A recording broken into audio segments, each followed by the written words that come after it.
Hey, what's up? It's Preston.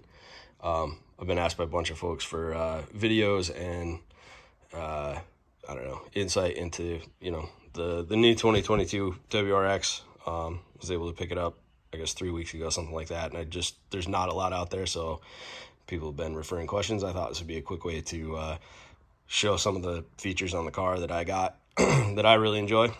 Anyway, we'll jump right into it. Starting on the front of the car, I did the accent lights here. So I guess the fog accent light, they call that. They're on all the time when the car's fired up. They look pretty cool. I dig them. Worth the whatever, $350 or whatever if you're into lights. I am.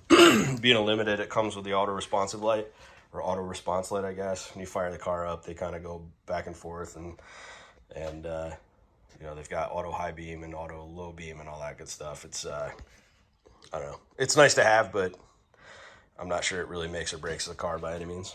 I did the lighted emblem. I've got a video of that stuff up online as well, so you guys can see that. If you want to take a look, it's there. The auto response headlights, the auto dim and things, is done through that little camera there in the center. I'm not sure if you can see that with that glare, but anyway.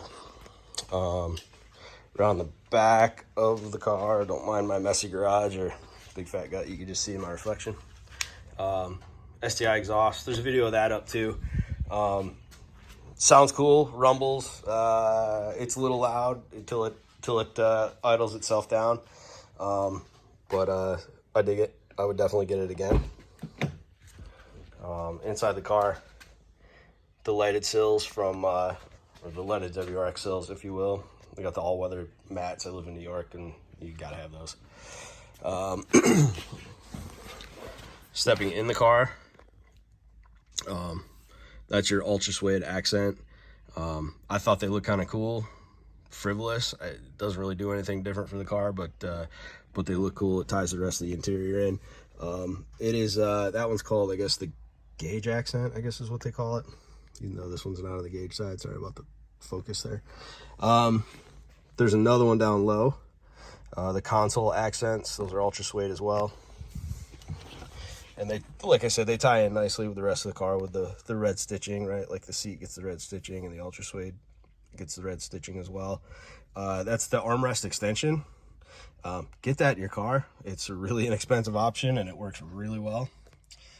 I'm trying to think. I think that's really about it as far as extras in it. Things that I don't necessarily love in the car would be like the infotainment center. This thing seems to be not the most user friendly. Kind of I guess it's tough with the with the glare in the back, but it's not the easiest thing to use. But when you plug it into your Google Play and things like that, I guess Google Play is, or not Google Play, excuse me, Apple CarPlay. That's the easiest one to use.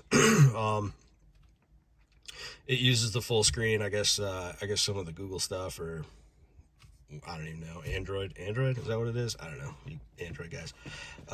The Android stuff only uses like half the screen. There's some kind of, they call it a glitch, but I guess it's a programming thing with what Subaru did. So I have about 1,200 miles on this, maybe 1,300 miles even today. We'll see. A little over 1,200 miles on it. Didn't get my oil changed yet. Don't judge me. I'm going to do that tomorrow. I just didn't have time this weekend. I drove quite a bit, so anyway, real similar to what the last dash was in, a 15 to 21. Although they did take away the info, the info that was on top of the dash, and they put that into the dashboard itself. And you can flip through. It's got your boost and your temp and your time. You can put your music in there. This one, I believe, would be the street you'd be on. There's your compass, tire pressures. It's going to be your distance to empty and how long the car's been on. This is going to tell you, yeah, maybe I got those mixed up. What is that one? Oh, that's your trip. That's your trip. That's what that one is. That's how far you've gone and how long you've been going. That one's how many miles per gallon, and then distance to empty on that one. I'm averaging a little over 25 miles a gallon, which is pretty good. Most of mine is like back country or like back road driving, but I do some quote unquote city driving as well.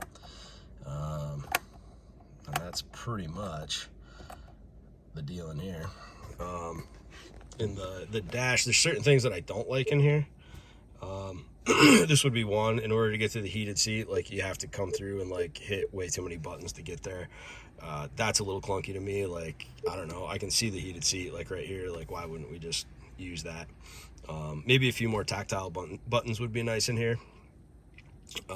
But overall, it works. Limited, so it's got the Harman Kardon stereo in it as well. I don't crank this thing. You don't really need to. It's, you know, I'll run it at say 20 to 25, and that's pretty loud as far as the volume goes. You know, you can jam out with it. I know there's a lot of people who are going to tell you could spend your money better other places, but again, I just like that it's that it's got a warranty that goes with it, and if anything goes wrong, it's not because of something I did. So anyway, that's a real quick overview. If anybody's got any questions, please feel free to just reach out, drop me a question in the comments below. I don't know, I'm not really a YouTuber by any means. I kind of feel like when I was shopping for this thing, there wasn't much info out there, so I thought I'd give a little bit out to the folks that were asking. So appreciate it. Thanks for taking the time.